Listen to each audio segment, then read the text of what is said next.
Hey, what is going on, everyone? Welcome back to the channel. Welcome back to a brand new video. I am back. Last time you guys saw me, I was in the middle of doing my Last of Us Season 2 weekly reviews of every episode. And if you saw, I stopped at episode 3 and I have not continued. The show's been over for about 2 weeks now. It's all done. I kind of just decided I'm going to just wait for the show to end, for it all to come out, and then I'll just do one long review, which is what this is. But before I get into this, I want to explain why I stopped. And I don't want to get, this is like my 5th time trying to record this, but I don't want to get too much into it, because that's what a mistake I've been doing with these last like 5 takes. I've just been getting too much into it. I want to make this clean, crisp, and then we're going to get into the series, what we all care about, right? The main reason I stopped is because I was not enjoying myself watching the show anymore. I was not having fun watching it like I used to be, you know, and it almost felt like, I don't want to say it felt like a chore. It did not feel like a chore, and it's not the show's fault, because, newsflash, I'm going to say this to you, Season 2 is incredible. Season 2 is an amazing season, and it is such a shame because, in normal, typical fashion, everybody hated it. And to all you that hated it, I got no respect for you guys personally. I'll say this: I have no respect for the people who think it's terrible, because it's just not terrible. If you didn't like it, fine. I can understand that respectfully. You know, that's your opinion. Fine. If you didn't like it, whatever. But if you're one of those people saying, "Oh, it was terribly written," "Oh, the acting is terrible," "Oh, the casting is terrible," honestly, you can go fuck yourself, because you just are an idiot and you're just naive and you just don't want to. You just want to be stubborn, right? So to those people, I got no respect for you. But yeah, I'm not going to get too much into it. I think the hate was unnecessary. But I'm going to get into the season, and I'm going to do my reviews on 4, 5, 6, and 7 episodes. So let's get into it. All right, so this review is kind of going to probably be a little all over the place a little bit, because I'm not going to be talking, you know, I'm just going to be talking about what I remember, you know. I've seen the season twice. Every time I watch the season fully the first time, as the shows are coming out and the episodes are coming out, and then I watch it again a second time just to fully, you know, get my thoughts in. But I'll start with episode 4. I thought episode 4 was incredible. It might have been my favorite episode. And this is the episode that kind of gets the most flack, because it famously has the "I'm gonna be a dad" line. Who could forget it, right? It starts off with, you know, it's like their first day in Seattle. It's all of day 1. And I think they nailed Seattle day 1 perfectly. And I think they did it better than the game did in a lot of ways. Not every way, but a lot of ways. One part I was really happy about is that they did the TV station. I didn't think they were going to do it. I thought they were going to cut it out. I did think this TV station part was definitely better in the game, I'll admit. There just wasn't... I like that it was at night in episode 4 in this season, but they didn't kill enough of the wolf members there. And I don't know, there was this... I don't know, I just wish they would have done a lot more fighting. And that's another one of my big complaints with this season. They didn't kill enough wolves. You know, they didn't really, like, in the game, they really left an impression. You know, Tommy, Ellie, and Jesse, and Dina really left their mark on Seattle. You know, they fucked them up. You know, and they didn't necessarily do as much damage in this, which, you know, it's, I don't know. I'm kind of have like a love-hate relationship with it, because it's kind of more realistic. Ellie in the game, I love her, right? But no 19-year-old girl is doing that, what she did in the game. I mean, this girl put herself through above and beyond hell. Like, she put herself to war, essentially, to avenge her, you know, Joel. But it just isn't as realistic, which is why I understand why they didn't do it for the show. But then obviously after that, they get to the subway station, which also was a great part. I thought they nailed it in this. Again, just wish they would have killed a few more of the wolves and clickers while they were down there, but the way they did it was perfect, man.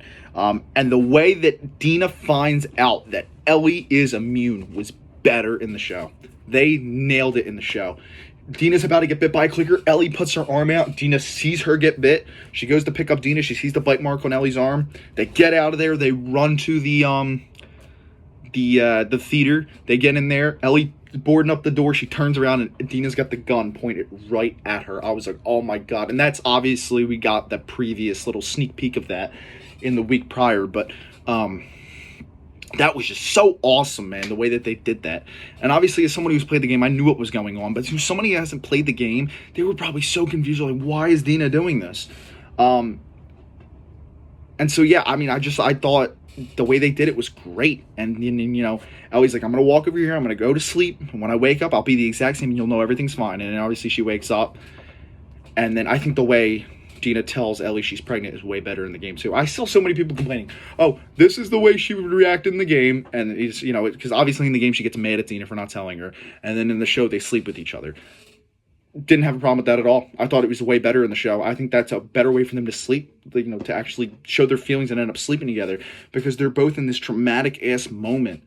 And Dina's fucking worried because she thinks Ellie's infected. And Ellie's worried because she thinks Dina's going to shoot her. And Dina's worried because she's pregnant. And she just points the gun at her. She starts crying. And then she admits she's pregnant. And that's when they sleep together. And I think that was perfectly done. I don't get why people hated that. It was just, again, a dumb complaint. But people did hate it. And then obviously, when they wake up in the morning, you know, they're fine. You know, they're all lovey-dovey, whatever. They hear the radio going off. They run outside. They go check what the hell's going on. They look off in the distance. They see a big ball of smoke going up. And then this episode pretty much ends there. I thought episode 4 was incredible. Again, might have been my favorite episode of the whole season. Great episode. They nailed it. Then we get to episode 5. Now, episode 5 was day 2 of Seattle. We had the office. They're at the office. We had the part where Jesse shows up, saves them, and then it ends off with Ellie torturing or beating Nora to death. I thought the way episode 5 started was a little bit slow. They did do a lot of sitting around talking. But again, this wouldn't even be an issue if they just had more time to do the stuff they really need to do, to actually get down to business. People got mad because they were walking around and talking too much. They really weren't. They talked a lot less in the show than they did in the game. It's just we had so much more time in the game than we did in the show. So it's like, why are we walking around talking and shit when we should be getting down to business? Because the runtime's not very long for this show. So yeah, they did do way too much talking, especially when they get to the office building and it's all dark and they get surrounded by the stalkers. I love that part, but they just do too much talking. They're just like sitting there like, what are we gonna do? Okay, yeah, I love you. Okay, I love you too. It's like, all right, come on, get to it. But then the part where they start getting surrounded by all the stalkers was incredible. The way it was shot was genius. Then obviously Jesse shows up, saves the day. Thought the way they did it in the show was great, incredible. Badass way to do it. I genuinely loved it. I love the way they did it in the show. Then obviously they get out of there. They get chased into the woods. They run into the scars. Dina gets shot in the leg, and you know Jesse and Ellie are having this kind of bitter, not rivalry, but this back and forth argument. Jesse is very different in the show. He's bitter about being there. In the game, he's happy to be there. He's like, I'm doing this for you guys. I'm doing this for my friends. You know, you guys' problems are my problems. He's happy to be there. In the show, he is pissed at them for sneaking out and being there. He really plays this authoritarian type of figure in the show, which I wasn't the biggest fan of. But again, that doesn't mean it was bad. It just wasn't what I was into, right? Like, but yeah, him and Ellie are having this head-to-head feud, this back and forth battle with each other. He's pissed off that he's there. He brought Tommy with him, which was great. I knew Tommy was going to end up showing up. You cannot not have Tommy there. Tommy has to be there, right? And then they go back to the theater, Dina and Jesse, obviously, because Dina was injured. She had the arrow through her knee. And then Ellie goes after Nora. She finds the hospital, heads in, finds Nora, beats her to death. They have this scene where she's holding the gun at her and she throws the shit on her. Literally almost 1-to-1 from the game. Was perfect. Yeah, I thought episode 5 was also really good. Just a little slow at the beginning. And I wish they would have included more of the stuff through the game. I wish they need to focus more on Ellie. They needed to focus more on Ellie walking through the streets of Seattle, trying to get to each building, because that's what was so great about the game, man. Walking around the shithole of Seattle, seeing all the decayed buildings, different parts and buildings you could climb into. And it's like we missed out on a lot of that because, again, it was just so rushed. I really wish they would have just given themselves more time to tell this story properly, but, you know. Then obviously at the end, we go back in time. Ellie's 14 again. She wakes up, turns around, and she sees Joel standing in the doorway. And then we get episode 6. One of the most perfect, most beautiful episodes of television I've ever seen, man. They basically just summed up the whole, every flashback of Joel and Ellie in the game. They summed it up into one episode, added a lot more stuff. It was perfect, man. The way episode 6 starts, the flashback of Joel being a teenager and his dad, fucking Lalo Salamanca, was a huge... I loved episode 6, man. Episode 6 was just incredible. Every part of it was fucking great, man. Written beautifully. It was a tearjerker of an episode, man. And it was handled so much better, I thought, than it was in the game. I really do. Again, that flashback of Joel as a kid was incredible. Loved it. Then you cut through Ellie's birthday, so you go with her 15th birthday. You see Joel talking to Seth. We get another Seth cameo. You know, he makes Ellie a cake, and then he sings "Future Days," which was awesome. I loved that. We knew we were gonna get it at some point. Now we cut to the year after. We get the big, museum birthday where she climbs on the dinosaurs. I'm on the motherfucking dinosaur, right? It was great. They handled it perfectly. They go into the space shuttle, and she puts the things on it, puts the thing in the Walkman. It's perfect. It was all perfectly done. Perfect. Then you get to the next birthday where she's turning 17, and I think or 16 or something. One of those ages. And this is where the tearjerker moments really started to kick in. Right? This is where it started to get really sad. And you have the part where Joel walks in on Kat and Ellie hooking up, and you have great acting by Pedro Pascal, man, and Bella Ramsey, dude. They just nail it. I just genuinely don't understand how you could hate them. It does suck. Well, I'll get to this after, but I want to continue talking about this episode, and it's like, they just nail everything about this episode. Then the whole Eugene storyline was great too. I wish he was in it a bit more, but still, man, they nailed it perfectly with him, man. And this whole thing, over the years, Ellie's really starting to figure out that Joel's lying to her and that he's bullshitting her. And then he tries lying to her again, and she sees it, and then he tries lying to, I forget the chick's name, the therapist. You all know her, the girl who played from Home Alone or whatever. That's why I know her from. And he lies to her about how her husband died, and Ellie just wasn't standing for it anymore. And she stuck up for her and herself. And she said, he's full of shit. He's lying to you. And she is tired of Joel lying to her. She loves Joel to death. She does.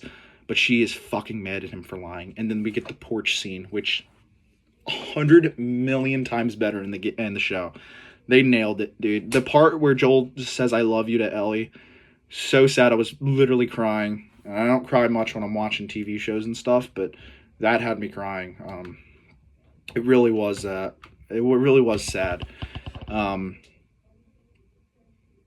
obviously all that led up to his death, and it's just episode 6 literally may have been the greatest episode of television I've ever seen in my life, man. It was so good, man. It was just so good.